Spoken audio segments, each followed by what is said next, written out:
Hello, welcome to our official YouTube channel. आज हम बात करेंगे कि ऑस्ट्रेलिया के लिए जब आप जीटीई के लिए अप्लाई करते हैं या जीटीई के लिए डॉक्यूमेंट सबमिट करते हैं तो वो कौन कौन से डॉक्यूमेंट्स हैं जो आपने सबमिट करने होते हैं और जिसके बारे में यूनिवर्सिटी आपसे पूछती है कि ये डॉक्यूमेंट्स आप सबमिट करें, और उसके बाद ही आपकी जीटीई अप्रूव होती है और जीटीई अप्रूवल के बाद ही आपको सीओई जो है वो इशू होता है। उसमें जो डॉक्यूमेंट्स की लिस्ट है उसमें सबसे पहले तो आपने अपना पासपोर्ट जो है वो सबमिट करना होता है। उसमें आपका जो फ्रंट जो पेज है और उसके साथ आपका सिग्नेचर पेज है वो साथ में चाहिए होता है। और इसके अलावा आपका पासपोर्ट जो है वो वैलिड होना चाहिए till the duration of your prescribed या आपका प्रपोज जो वीज़ा ड्यूरेशन है उसके हिसाब से। अगर आप 2 ईयर्स के वीज़ा के लिए जा रहे हैं तो आपका मिनिमम 2 ईयर्स तक के लिए वैलिड होना चाहिए, देन ही आपका जो एक्सेप्टेबिलिटी होगी इसकी।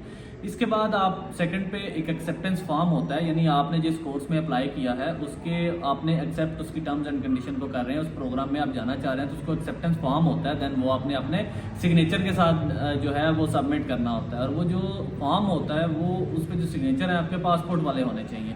कोशिश ये करें एज एन इंटरनेशनल स्टूडेंट जब भी आप कोई भी डॉक्यूमेंट साइन करते हैं तो आपके जो सिग्नेचर हैं वो रिलेटिंग टू योर पासपोर्ट जो सिग्नेचर्स हैं उससे होने चाहिए, वो मैच आपके करने चाहिए, ठीक है। इसके बाद जो तीसरा डॉक्यूमेंट है वो है एसओपी, जो सबसे इंपॉर्टेंट डॉक्यूमेंट है। ये आपकी जो है 300 वर्ड से जो है ये 2000 वर्ड्स तक होती है, और ये आपने इसमें प्रॉपर मेंशन करना है as per the guidelines of university.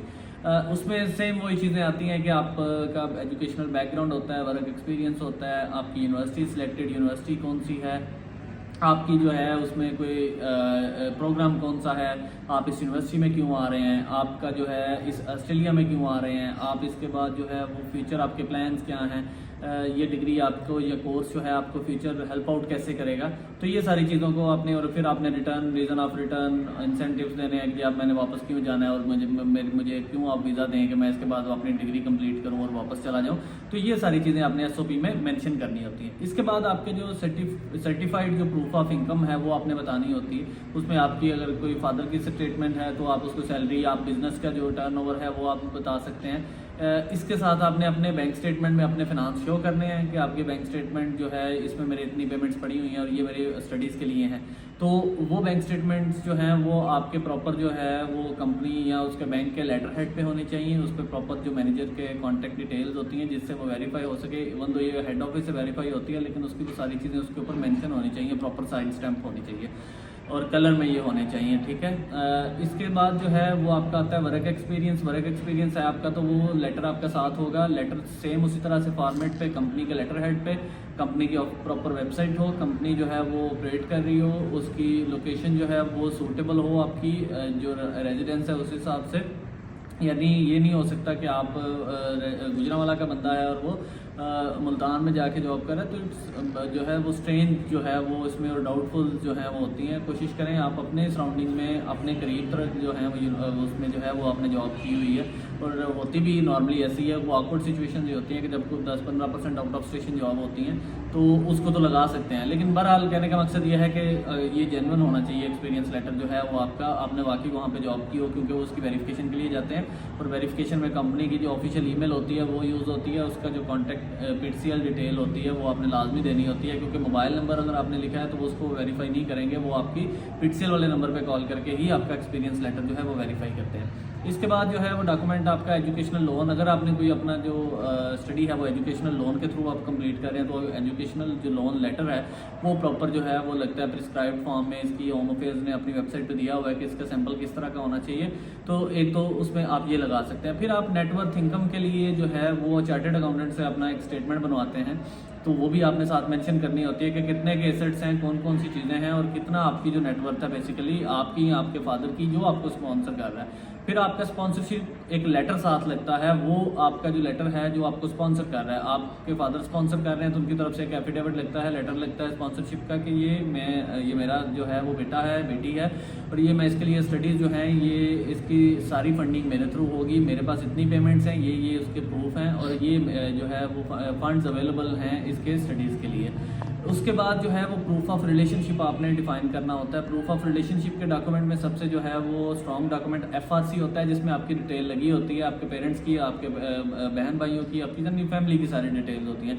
Even तो आप उसके साथ बर्थ सर्टिफिकेट को भी मेंशन कर सकते हैं, तो ये उसमें आप इसको भी साथ अटैच कर सकते हैं। तो ये GTE के लिए ऑलमोस्ट यही डॉक्यूमेंट्स जो हैं वो यूनिवर्सिटी मांगती है, और यही सबसे जो है वो क्रिटिकल डॉक्यूमेंट्स होते हैं जिनके ऊपर आपका COE इशू होना है, और COE के बाद आपका वीज़ा लगना होता है। इसके अलावा जो है कुछ और भी जो है वो डॉक्यूमेंट्स यूनिवर्सिटी पूछ सकती है, लेकिन जो मैंडेटरी डॉक्यूमेंट्स हैं उनमें ये सारे डॉक्यूमेंट्स होते हैं और ये आपको लाजमी प्रोवाइड करने होते हैं। इसके बगैर जो है वो COE इशू नहीं होता। और इसके अलावा कुछ यूनिवर्सिटीज़ जो हैं स्टूडेंट्स पूछते हैं कि कुछ यूनिवर्सिटीज़ जो हैं वो GTE में तंग करती हैं, वो GTE अप्रूव नहीं कर रही, वो बड़ा जो है वो बार बार रिवाइज़ करने को कहते हैं। तो देखें, बहुत सारी यूनिवर्सिटीज़ जो है उनका अपना एक क्राइटेरिया, कुछ यूनिवर्सिटीज़ ने GTE का क्राइटेरिया बहुत टाइट रखा हुआ है, उसमें वो बार बार आपको करते हैं, रिसेंट करते हैं कि ये इसको इस तरह से करें, इसको इस तरह से करें, और उस सूरत में ये आपके फ़ायदे के लिए होता है, क्योंकि उसको उनको पता है किसी के ऊपर जो है वो COE इशू होना है, और उसके बाद आपका वीज़ा का जो रिस्पॉन्स है वो भी इसी पे आना है, और GTE बड़ा इंपॉर्टेंट डॉक्यूमेंट होता है। तो एक तो ये चीज़ें आपने ज़हन में रखनी है कि आप इन चीज़ों को सबको जो है वो अच्छे तरीके से मैनेज करें और बनाएं, और इसमें मैक्सिमम कोशिश करें कि दूसरों का कॉपी पेस्ट ना किया करें। तो ये उस सूरत में था। और कुछ यूनिवर्सिटीज़ हैं जिनकी GTE की रिक्वायरमेंट थोड़ी लो है, यानी लो से मुराद है कि वो जल्दी आपको जो है उसमें से निकाल देते हैं, यानी बहुत ज़्यादा स्क्रूटनी नहीं करते, बहुत ज़्यादा टाइट नहीं करते आपको।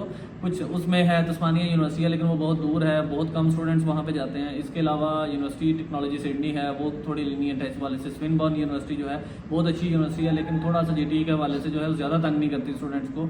और इसके अलावा अगर आप बात करते हैं तो ग्रिफिथ यूनिवर्सिटी है, वो भी थोड़ा रिलेक्टेंट ही है। न्यूकासल है, तो ये वाली कुछ यूनिवर्सिटीज़ हैं जो थोड़ा कम तंग करती हैं। और न्यू साउथ वेल्स में है, इस तरह की जो हैं ये 5-7 यूनिवर्सिटी हैं जो कम तंग करती हैं। लेकिन बाकी सारी यूनिवर्सिटीज़, कॉलेजेस इवन दो बहुत ज़्यादा टाइट करते हैं GTE के लिए, और आप और ज़्यादा कर रहे हैं इन दिनों में। वो इस पर ज़्यादा फोकस किया हुआ है उन्होंने कि GTE पे जो है वो काफ़ी सारा टाइम भी लगाते हैं, अप्रूवल भी लेट देते हैं, ताकि ये सिक्योर करते हैं अपनी भी सीट को और आपकी भी सीट को। देखें, अगर आपका वीज़ा नहीं लगेगा तो फ़ायदा क्या सारी एफर्ट का। तो वो कोशिश करते हैं एफर्ट जो है वो मीनिंगफुल हो, यानी उसकी बेस पे आपका वीज़ा लग जाए, तो देन ही उनको भी फ़ायदा है और आपको भी फ़ायदा है। तो ये वाली जो सारी चीज़ें हैं, आप जब GTE को रेडी करें तो इन सारी चीज़ों को मद्देनजर रखें, और इन डॉक्यूमेंट्स के अकॉर्डिंगली जो है वो अपने सारे जो चेकलिस्ट है उसको कंप्लीट करें। Thank you.